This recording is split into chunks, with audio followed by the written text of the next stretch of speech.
எல்லாருக்கும் வணக்கம். மதுரை மாவி சமையலேருந்து உங்களை அன்போடு வரவேற்கிறேன். சாதாரணமாக நமக்கு எவ்வளவோ வலி வரும். பல்வலி வந்தால் பயமாக இருக்கும். அதே நேரத்தில் வயிற்று வலி வந்தால் அப்பா இதுதான் ரொம்ப கஷ்டம் போல இருக்குது. தலைவலி வந்தால் பெரிய கஷ்டம் அப்படின்னு நினைப்போம். ஒவ்வொன்றுமே ஆனால் வரும்போது எல்லாமே கஷ்டம்தான். அதே மாதிரி பெண்களுக்கு மாதவிடாய் வரும்போது அந்த ஃபஸ்ட்டு நாள் 2வது நாளும் வயிற்று வலி துடிப்பாங்க, ரொம்ப துடிப்பாங்க. அதே மாதிரி என் பொண்ணு கூட ரொம்ப துடிக்கும். ஆனால் பழைய காலத்து வைத்தியம் இருந்தாலும் பவர்ஃபுல்லான வைத்தியங்க இதை நீங்கள் செஞ்சு பார்த்துட்டு எல்லாருமே அவ்வளோ அருமையாக சொல்ல போகிறீங்க. அந்த அளவுக்கு பவர்ஃபுல்லானது. இப்போ நான் சொல்ல போகிறது ஒன்றுமே இல்லைங்க. சாதாரணமாக சாதம் வடிக்கிறோம். அந்த உலத்தண்ணியில் எப்படி பவர்ஃபுல்லாக அந்த வயிற்று வலியை நீக்குவோம் அப்படிங்கிறது தான் இதில் ரொம்ப நான் சொல்ல போகிற ஒரு நல்ல வைத்தியம். இந்த வீடியோவை ஸ்கிப் பண்ணாத பாருங்கள், அப்போ தான் உங்களுக்கு எல்லாமே புரியும். வாங்க வீடியோக்குள்ளே போவோம்.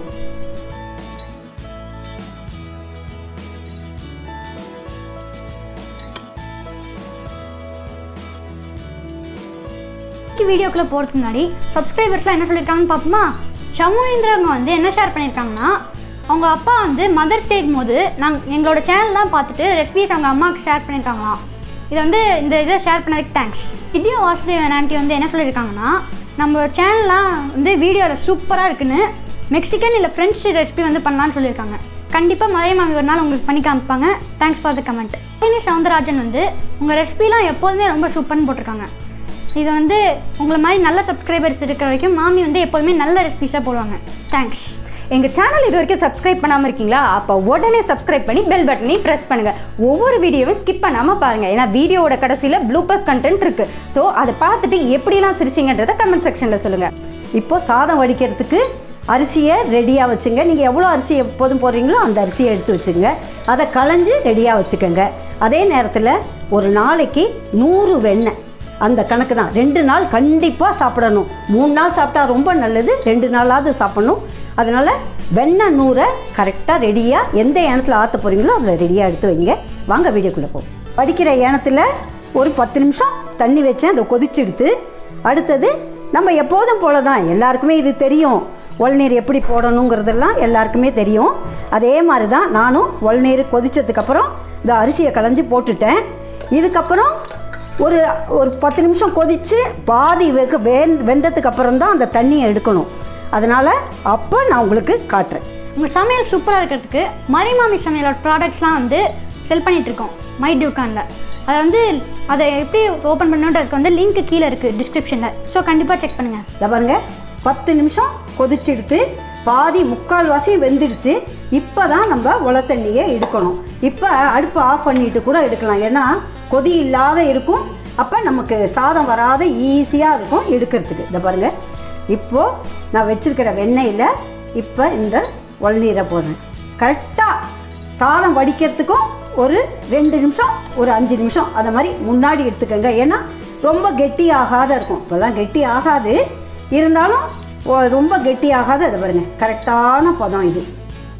உங்களுக்கு எவ்வளோ வேணுமோ ஒரு டம்ளர் தான் குடிப்பாங்கன்னு எடுத்துங்க. அதே மாதிரி இதுக்கு தேவையான கொஞ்சமாக டேஸ்ட்டு ரொம்ப சூப்பராக இருக்கும். ஆனால் பசங்க என்ன பண்ணுங்க, ஒன்றுமே இல்லையேங்கோ. அதுக்காக துளியோடு உப்பு பாருங்கள், கொஞ்சமாக உப்பு போட்டுங்க போதும். இதை இப்போ இந்த சூட்டோடு ஆற்றும்போது இந்த வெண்ணெய் எப்படி இருக்குன்னு நினைக்காதீங்க. ஆற்றும்போது நல்லா கரைஞ்சிரும். அதே நேரத்தில் நான் சொல்கிறபடி கொஞ்சமாக உறிஞ்சி சாப்பிடணும். இதை பாருங்கள், வெண்ணெய் கரைஞ்சிடுதா? இப்போது இதை கொடுங்க. கொடுத்துட்டு இது மாதிரி காப்பி குடிக்கிற சூடு கொடுத்தா தான் கொஞ்சமாக குடிப்பாங்க. அதே மாதிரியே கொடுத்து கொஞ்சமாக குடிக்க சொல்லுங்கள். பாருங்கள், 2 நாளில் நீங்கள் ஆச்சரியப்பட்டு எனக்கு ஃபோன் கூட பண்ணி சொல்லுவீங்க, இவ்வளோ சூப்பராக அப்படின்னுட்டு. அந்த அளவுக்கு சூப்பராக இருக்கும். இதை செஞ்சு பார்த்துட்டு கமெண்ட்டில் எனக்கு கொடுங்க. தேங்க்ஸ். ஸ்டார்டிங்கில் உலத்தண்ணி எனக்கு எங்கள் அம்மா ரொம்ப பெயினாக இருக்கும். பீரியட்ஸ் பெயின் ரொம்ப அதிகமாக இருக்கும். ஸோ அப்போ கொடுக்கும்போது என்ன ஆச்சுன்னா நான் வந்து எனக்கு வெண்ணெய் சுத்தமாகவே பிடிக்காது, அந்த ஸ்மெல் அந்த டேஸ்ட் எல்லாமே பிடிக்காதுங்கிறனால ஐயோ எனக்கு இது வேண்டாம் வேண்டாம்னு சொல்லிட்டு இருந்தேன். அப்புறம் ஒரு நாள் ரொம்ப பீக்கில் இருந்தது பெயின். அப்போ வந்து எங்கள் அம்மா வந்து ஒரு தடவை எனக்காக இதை வந்து இந்த டேஸ்ட்டை பார்க்காம குடிச்சிடேன் அப்படின்னு சொல்லிட்டு சொன்னாங்க. தண்ணி குடிக்கிற மாதிரி நினச்சி குடியேன்னு சொன்னாங்க. ஸோ அப்போ வந்து நான் வந்து விருப்பமே இல்லாமல் இதில் என்ன மாறிட போகுதுன்னு நினச்சிட்டு தான் குடித்தேன். பட் ட்ரஸ்ட் மீ, நிஜமாகவே நிறைய டிஃப்ரென்ஸ் எனக்கு தெரிஞ்சது. பெயின் வந்து கம்ப்ளீட்டாக ஒரு ஃபஸ்ட் நாள் குடிக்கும் போதே 80% பெயின் வந்து எனக்கு வந்து குறைஞ்சிடுச்சு. அடுத்தடுத்த நாள் எங்கள் அம்மா என்ன சொன்னாங்க, 3 நாளுமே குடி அப்படின்னு சொல்லிட்டு சொன்னாங்க. ஸோ 3 நாளுமே குடிக்கும்போது எனக்கு கம்ப்ளீட்டாக வந்து பெயின் சுத்தமாகவே இல்லை. இந்த டிஷ்ஷோட காமன் ஃபேக்ட்ஸ்க்கான ஆன்சரை மட்டும் இப்போ பார்ப்போம். ஒவ்வொரு மந்த்துமே நீங்கள் ஃபாலோ பண்ணும்போது ஃபஸ்ட்டு மந்த் நீங்கள் வந்து பீரியட்ஸ் டைம் போது ஃபாலோ பண்ணும்போது 80% குறையும். அடுத்த மாதம் இதை கண்டினியூ பண்ணும்போது கம்ப்ளீட்டாக க்யூர் ஆகிடும். தொடர்ந்து நீங்கள் ஒவ்வொரு மாதமும் கண்டினியூ பண்ணும்போது உங்களுக்கு பெயினுங்கிறது இருக்காது.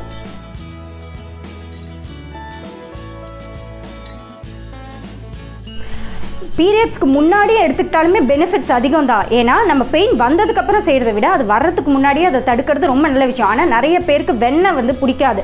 ஆனால் நம்ம பெயினில் இருக்கும்போது இது ரிலீவ் ஆகும்னு தெரியும் போது நம்ம அந்த சமாளித்து குடிச்சிருவோம்.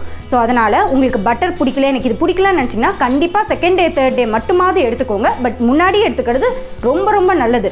இது வந்து இந்த நாளில் தான் எடுத்துக்கணும் அந்த நாளில் தான் எடுத்துக்கணுங்கிறது கிடையாது. முன்னாடியே எடுத்துக்கிட்டிங்கன்னா உங்கள் ஸ்டொமக்கை நீங்கள் ரெடி பண்ணுறீங்க. பெயின் வராமலே இருக்கிறதுக்கு வர்றதுக்கு முன்னாடியே நீங்கள் வந்து அதை வந்து ரெடி பண்ணி வச்சுக்கிறீங்க. பட் கண்டிப்பாக செகண்ட் டே தேர்ட் டே குடிக்கிறது கண்டிப்பாக நல்லது.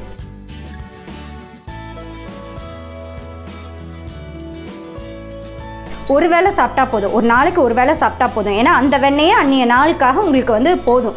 ஸோ வந்து இதை நான் குடித்தா எனக்கு வந்து உடம்பு ஏறுமா இது பண்ணுமான்லாம் தயவு செஞ்சு நினைக்காதீங்க. ஏன்னா பீரியட்ஸில் நம்மளோட எனர்ஜி ரொம்ப ட்ரெயின் ஆகுன்றதுனால இதை சாப்பிட்றதுனால உங்களுக்கு வந்து அப்படியே குண்டாயிடுவீங்க, இல்லை வந்து உங்களுக்கு வந்து ஒபிசிட்டி மாதிரி இருக்கும் அப்படின்றதெல்லாம் எதுவுமே கிடையாது.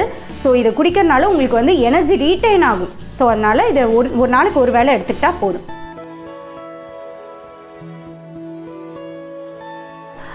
இந்த பீரியட்ஸ் டைமில் ஜென்ரலாகவே என்னோட சஜஷன் என்ன, அந்த 3 நாள் மட்டும் கொஞ்சம் காஃபி டீவியை அவாய்ட் பண்ணிவிட்டு அதுக்கு பதிலாக இதை குடிச்சிங்கன்னா உங்களுக்கு பெனிஃபிட்ஸ் அதிகம். நம்ம வந்து ஒரு 3 நாள் நம்ம இதை கண்ட்ரோல் பண்ணிவிட்டு வேண்டான்னு விட்டுட்டு இதை கண்டினியூ பண்ணலாம். இது என்னோட சஜஷன். பட் நீங்கள் காஃபி டீ குடிக்கும்போது கூட குடிக்கலாம். பட் என்னென்னா நீங்கள் வந்து ஒரு 2 மணி நேரம் 3 மணி நேரம் கேப் விட்டு இது குடிச்சிங்கன்னா உங்களுக்கு பெனிஃபிட்ஸ் இருக்கும். அதனால் காஃபி டீ குடித்தா அது குடிக்கூடாதான்லாம் கிடையாது. பட் குடிக்காமல் இருந்தீங்கன்னா ரொம்ப நல்லது. இல்லை எனக்கு வந்து காஃபி டீ குடிக்காமல் என்னால் இருக்கவே முடியாதுன்னு நினச்சிங்கன்னா ஒரு 2 மணி நேரம் கேப் விட்டு இது குடிச்சிங்கன்னா பெனிஃபிட்ஸ் அதிகம்.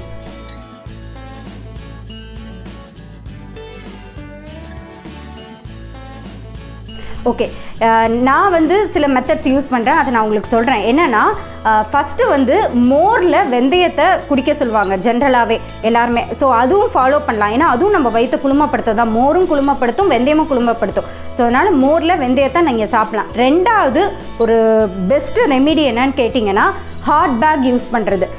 நம்ம வந்து தேங்க்யூ ஹாட் பேக்கில் வந்துட்டு கொஞ்சம் வயிற்று பொறுக்கிற சூட்டில் தண்ணி இதில் ஊற்றிட்டு அப்டமன் ஃபுல்லாகவே நீங்கள் வச்சு ஒத்தி எடுக்க போகிறீங்க. வேறு எதுவும் பண்ண போகிறல. நீங்கள் கேட்கலாம், ஐயோ அந்த நாளில் என் உடம்பே ஹீட்டாக இருக்குமே. ஏன்னா எனக்கு என் உடம்பு அந்த நாளில் ரொம்ப ஹீட்டாக இருக்கும். அதாவது 24/7 வந்து ஃபேனு கீழே உட்காந்துருக்கணும்னு தோணும். ஸோ அந்த மாதிரி இருக்கிறவங்களுக்கு இதை பார்க்கும்போது ஐயோ ஏற்கனவே என் உடம்பு ஹீட்டாக இருக்குது, இதை வேறு நான் பண்ணுமான்னு நீங்கள் கேட்டிங்கன்னா ட்ரஸ்ட் மீ, இதுவும் நீங்கள் வந்து பண்ணி பார்த்தீங்கன்னா உங்களுக்கு டிஃப்ரென்ஸ் தெரியும். இதை நீங்கள் வந்து ஒருத்தரும் கொடுக்கும்போது உங்களுக்கு பெயின் வந்து நான் முன்னாடி சொன்ன உலத்தண்ணியில் எப்படி இருக்குமோ அதே மாதிரி இதுலேருந்தும் பெயின் வந்து கம்ப்ளீட்டாக ரிலீவ் ஆகும். அது மாதிரி 3வது என்ன பண்ணுவேன் அப்படின்னு கேட்டிங்கன்னா விளக்கெண்ணெய் இருக்கு இல்லையா, விளக்கெண்ணையோ நல்லெண்ணையோ, விளக்கெண்ணெய் இருந்தால் விளக்கெண்ணெய் பண்ணலாம், இல்லைன்னா நல்லெண்ணெய். விளக்கெண்ணையை வந்து நான் முன்னாடியே என் வீடியோவில் நான் சொல்லியிருக்க மாதிரி குளுமை, விளக்கெண்ணையும் குளுமை, நல்லெண்ணையும் குளுமை.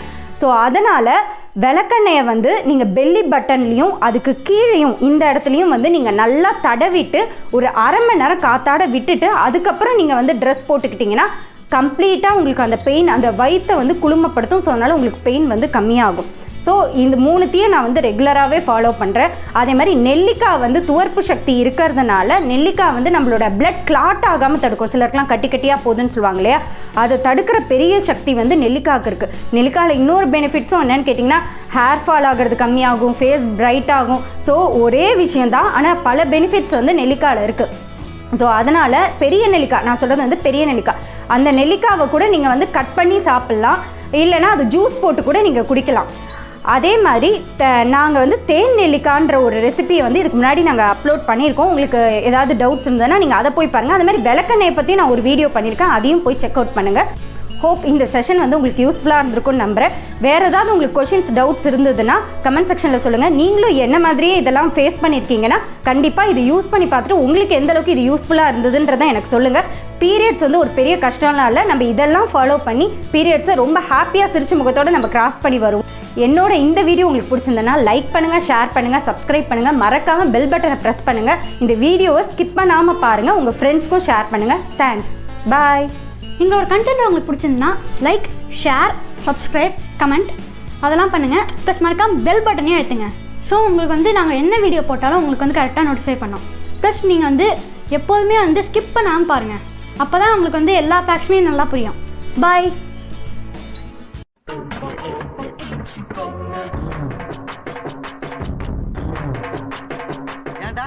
ஷபூனின்றவங்க வந்து மதர்ஸ் டே போட்டிருந்த ரெசிபி வந்து அவங்க அப்பா வந்து அவங்க அம்மாவுக்கு வந்து ஷபூனின்றவங்க வந்து என்ன ஷேர் பண்ணியிருக்காங்கன்னா, நான் வந்து மதர்ஸ் டே போட்டு அவங்க வந்து கலாச்சாரம் ஷோ ஓடிக்கிட்டு இருக்கு.